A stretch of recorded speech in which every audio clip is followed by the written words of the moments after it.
Hi, everyone. I'm Jamie Vaughn with Family Fiction's Christian Fiction Bookshelf podcast. Today's episode is brought to you by Revell, a division of Baker Publishing Group. And my guest today is Karen Witemeyer, and she's here to talk to us about her brand new series starting and the very first book that comes out this June called Fairest of Heart. How are you? I'm doing great. Thanks for having me. I'm really excited to share today.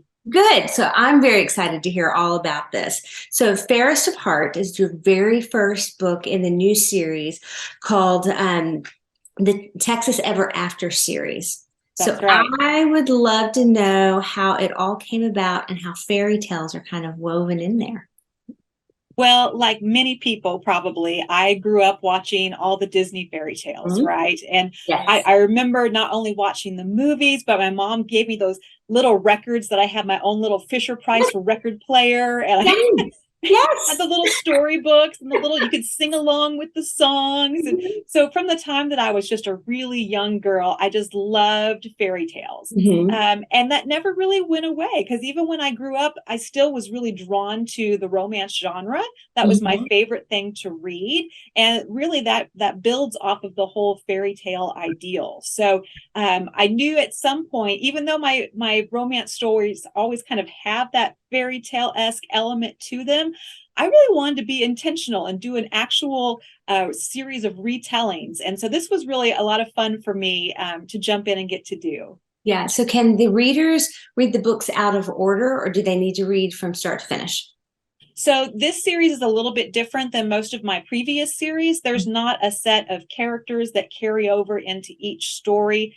Okay. It's just tied together by theme. So the fairy tale theme is carried over in each book. So the first book is going to be a Snow White retelling. There'll be a different one in book 2 and a different one in book 3. But there's not like a carryover character or a set location or anything like that. So you can read them in any order. Nice. Please tell me there's a Cinderella. That's book 2. Yay! So tell me, why did you pick Snow White for the first book? There are so many things about Snow White that are just easily recognizable. You Hmm. have the seven dwarfs, right? As soon as Hmm. I say that my character takes refuge on the Diamond D Ranch where 7 retired drovers live, you know exactly what Right. fairy tale we're doing. And Right. I had so much fun playing off of the names. So I gave my 7 retired drovers, I wanted them to have all cowboy names. I didn't want like Sneezy and Dopey and stuff like that. Hmm. Uh, but I had a lot of fun trying to kind of play off of some of those. So we do have a Doc character who is a doctor. So he goes Okay. by Doc. That was pretty common in the Old West. So that was easy. But I had like Dusty is Sneezy Okay. because, that kind of makes Yeah. sense. Yeah. Dust makes you sneeze. Coy was bashful. Those are synonyms. So you kind Hmm. of play off of some of those together. The others aren't quite as clever as that, but I just had fun doing that. My heroine, of course, she's supposed to be, believes that she's the fairest of them all, right? Hmm. So her name is Narcissa Labelle. So you have Okay. Narcissa with, the old Greek Narcissus, falling in love Mhm. with yourself kind of thing. And Right. then Labelle means beauty and all of that. So I kind of played off of that. And of course, her henchman is Cecil Hunt, and so you have Hunt for the huntsman, and so I kind of had some fun playing with some of the names and giving homage to the original tale in my version. Yeah. So your female protagonist, though, is named Penelope Snow. How Correct. did she coincide or work alongside of the character Snow White? How do they kind of meld together? So there's a lot of similarities in maybe well, she looks a lot like the Disney Snow White, right? Okay. She's very pale skin, dark hair. She's very beautiful, but she downplays her beauty because of some things that have happened in her past. She tries to minimize that and tries to avoid attention. So she's very humble and modest. She also, you can probably tell by the cover of the book, she wears an outfit that's kind of a hodgepodge of some other things that she found at the ranch and is sewing together that kind of looks like Snow White's Huh? outfit. So that kind of is a similarity. Yeah. Also, so there's a few things that are maybe a little bit different. So she's not the stepdaughter of the villain of the story, and so there's a few little twists. She kind of helps herself get away instead of having the huntsman, having a change of heart and that kind of thing. So there's a few things that, are a little bit different than the classic story. But this particular book stays pretty close to the classic story, except it's in the Old West. Yeah. And why not? Why not? So one of your major themes in the book is integrity. And integrity amidst persecution. How does that play throughout the book with Penelope? So both of the main characters, both Penelope and Titus, who is the hero, both of them, they have to face a lot of deception in the story, most of it perpetrated by the villainess. And they also are coming with their own baggage from their own personal experiences and history and that kind of thing. Penelope has done all she can to kind of escape the limelight, to hide herself and to not be noticed. And she has to learn to stand up for what is right, to speak up for herself, and to not be afraid to go up against someone who is much more powerful than she is, because she knows that is what is right. That is what needs to be done.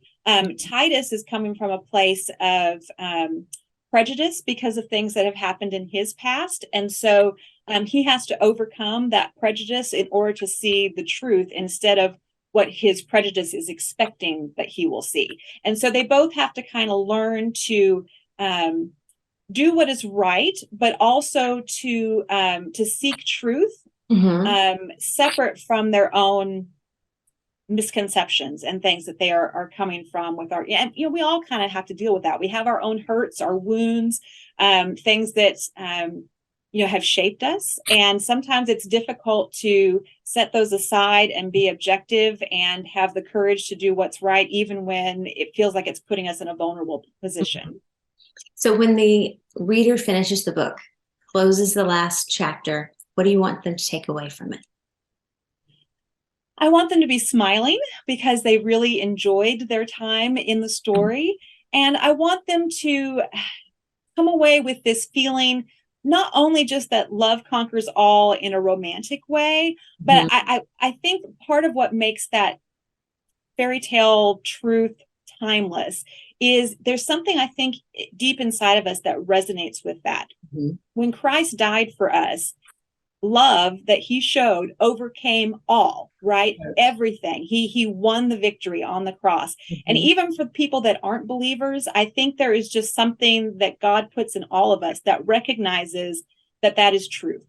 And I want that to be an encouraging message, even though it's wrapped up in this fun romantic story. I want that seeds of that to carry through to the reader so that they feel that in their soul, that there is hope, that there is goodness, that there is a chance for right to win in this world and definitely in the world to come.